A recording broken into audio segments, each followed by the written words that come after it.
Hello friend, welcome back to exam Drishti education. आज की video में हम अम्लों के समान गुण के बारे में डिस्कस करेंगे और भी चीज़ें डिस्कस करेंगे। चलिए स्टार्ट करते हैं। सबसे पहले है अम्लों के समान गुण, जनरल प्रॉपर्टीज ऑफ एसिड। पहला है अम्ल नीले लिटमस को लाल करता है तथा स्वाद में खट्टा होता है।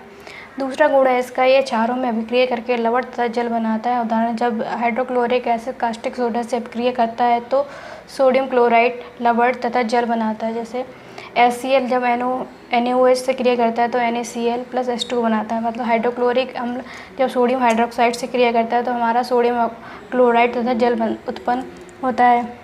थर्ड पॉइंट है, कुछ धातुएं जैसे लोहा, जिंक, मैग्नीशियम, सल्फ्यूरिक एसिड तथा हाइड्रोक्लोरिक एसिड से क्रिया करके हाइड्रोजन गैस मुक्त करती है।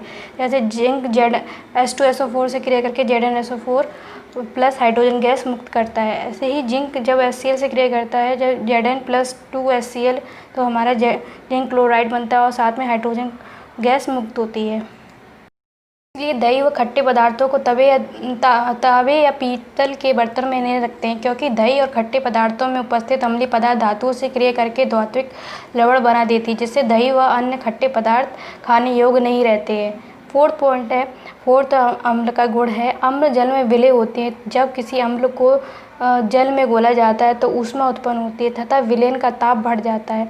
उत्पन्न ऊष्मा की मात्रा अम्ल की प्रगति पर निर्भर करती है। प्रबल अम्लों को जल में घोलने पर अत्यधिक मात्रा में ऊष्मा उत्पन्न होती है। अतः प्रबल अम्लों को तनु बनाने के लिए उनमें कभी भी जल नहीं मिलाना चाहिए, बल्कि जल में अम्ल को धीरे धीरे मिलाना चाहिए।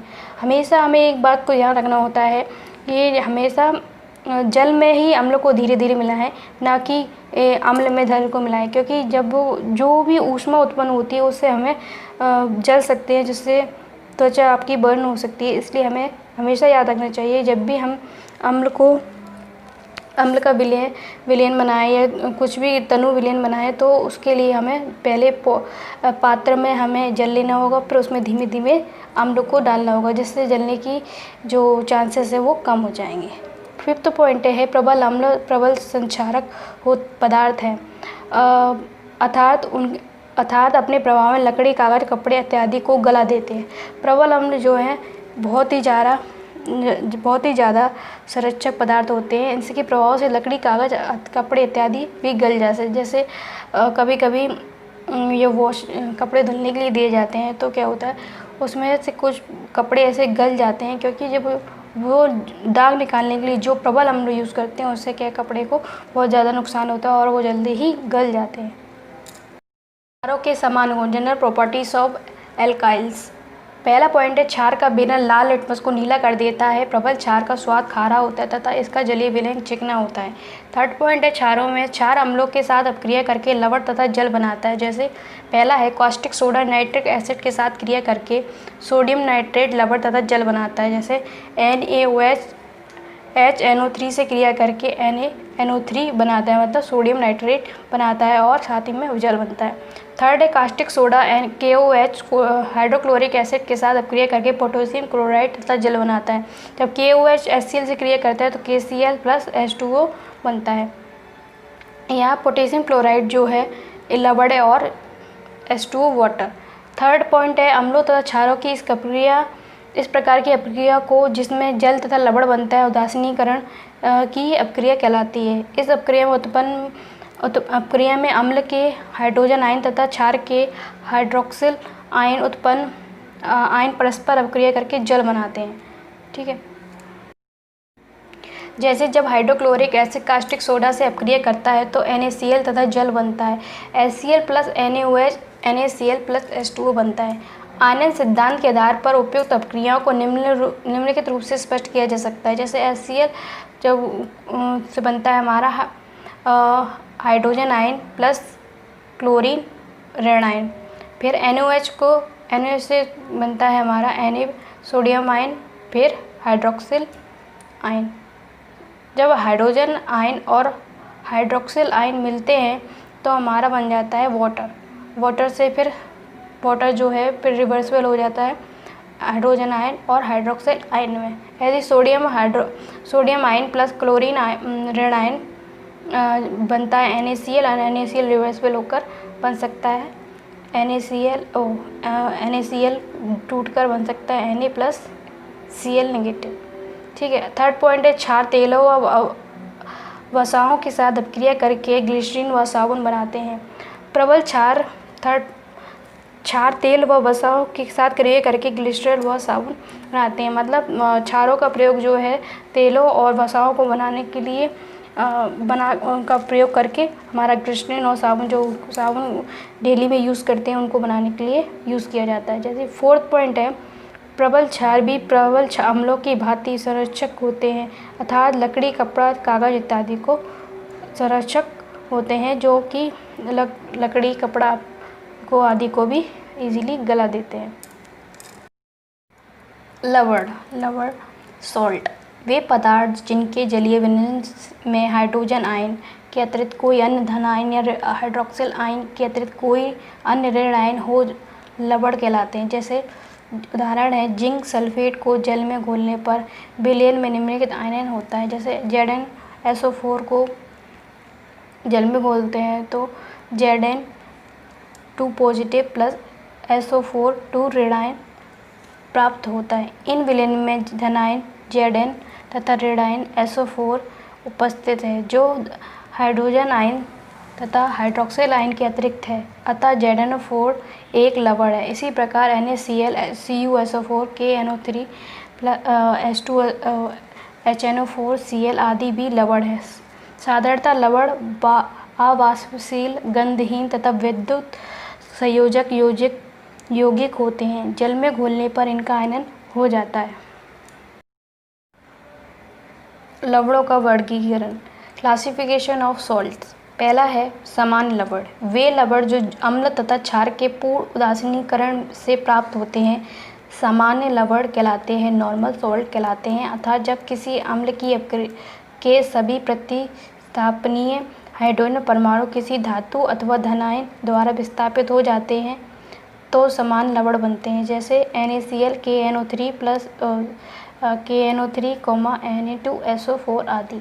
आयनन सिद्धांत के अनुसार समान लवण वह होता है जो जलीय विलयन में एक ही प्रकार के धनायन व एक ही प्रकार के ऋणायन देता है। जैसे Na2SO4 हमें दो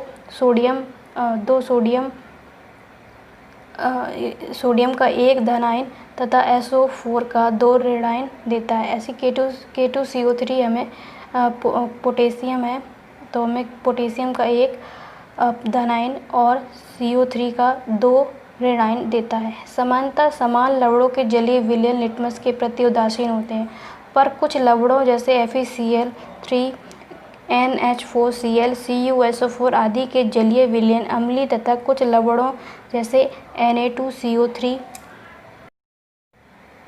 KCN आदि के जलीय विलयन क्षारीय होते हैं।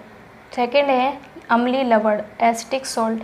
यह लवण किसी अम्ल के कुछ प्रतिस्थापनीय हाइड्रोजन परमाणु के किसी धनायन द्वारा विस्थापन से बनते हैं। जैसे H2SO4 से NaSO4, H2CO3 से NaSCO3, H3PO4 से NaS2PO4 और Na2HPO4 आदि।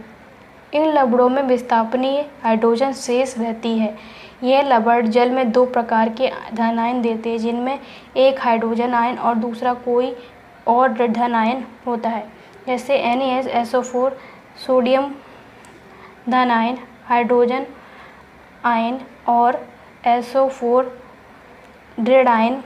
ऐसे NaS2PO4 हमें देता है एक धनायन, एक हाइड्रोजन आयन और PO4 के 3 ऋणायन।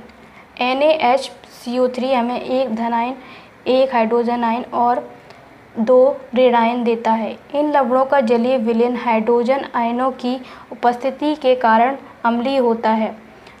थर्ड पॉइंट है क्षारकीय लवण। जब किसी क्षारक के समस्त हाइड्रोक्सिल आयनों का ऋणायनों द्वारा विस्थापन नहीं होता है तो क्षारकीय लवण बनते हैं। अतः किसी अम्ल द्वारा क्षारक के आंशिक उदासीकरण से बने लवण को क्षारकीय लवण कहते हैं। जैसे FeO3 से FeOH2Cl PbOH का वोल्टेज 2 से PbOH NO3 आदि। यह लवण जलीय विलेन में दो प्रकार के ऋणायन देते हैं, जिनमें से एक हाइड्रोक्सिल तथा दूसरा कोई ऋणायन होता है। PbOH NO3 जैसे PbOH NO3 तो बनता है Pb दो ऋणायन, दो धनायन, एक हाइड्रोक्सिल आयन और एक NO3 ऋणायन।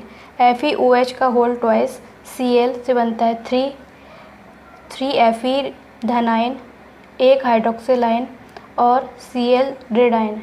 ZnOH Cl से बनता है 2 धनायन, एक हाइड्रोक्सिल आयन और एक Cl ऋणायन।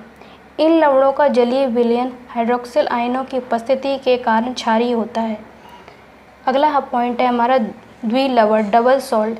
एक ही प्रकार के दो समान लवणों के जलीय विलयन को किसी विशेष अनुपात में मिलाकर क्रिस्टलित करने पर एक नए प्रकार का लवण प्राप्त होता है, जिसे हम द्विलवण कहते हैं। जैसे जब K2SO4 और Al2SO4 का होल थ्राइस को उनके द्रव्यमान के अनुपात में जल में घोलकर क्रिस्टलित करते हैं, तब एक द्विलवण पोटास फिटकरी K2SO4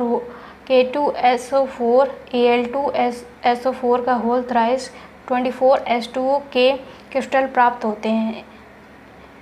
K2SO4 प्लस Al2SO4 का whole thrice plus 24H2O air तो बनता है हमारा फिटकरी। फिटकरी का फॉर्मूला है K2SO4 Al2SO4 का होल थ्राइस 24H2O। इसी प्रकार FeSO4 प्लस NH4 का whole twice SO4 plus 6H2O तो हमारा बनता है मोहर लवण, जिसे हम द्विलवण भी कहते हैं। FeSO4 NH4 का होल ट्वाइस SO4 और 6 वाटर मॉलिक्यूल से 6H2O। ये लवण जलीय विलयन में संबंधित समान लवणों के आयन देते हैं। जैसे मोहर लवण में 2 धनायन Fe, NH4 एक धनायन और SO4 के 2 ऋणायनों के परीक्षण दिए जा सकते हैं। FeSO4 NH4 का होल ट्वाइस SO4 6H2O तो Fe 2 धनायन 2 NH4 का एक धनायन और 2 SO4 के 2 ऋणायन प्लस H2O मिलता है। मिश्रित लवण क्या होते हैं? इन लवणों में एक से अधिक प्रकार के ऋणायन तथा धनायन होते हैं, जैसे NaKSO4 bleaching powder CaCl COCl माइक्रोकॉस्मिक लवण NaNH4 HPO4 आदि। संकर लवण या कॉम्प्लेक्स सॉल्ट्स। ये लवण कई लवणों के संयोग से बनते हैं। ये लवण जलीय विलयन में केवल एक धनायन व एक ऋणायन देते हैं, जिनमें साधारण आयन और दूसरा संकर आयन होता है, जैसे पोटेशियम फेरोसाइनाइड K4FeCN6 का जलीय विलयन पोटेशियम के साधारण आयन और फेरोसाइनाइड के जटिल आयन देता है, जैसे K4FeCN का होल 6 तो हमारे 4 पोटेशियम धन आयन प्लस FeCN6 बनता है। ये विलयन में Fe 2 पॉजिटिव आयन का परीक्षण नहीं देता है। इसी प्रकार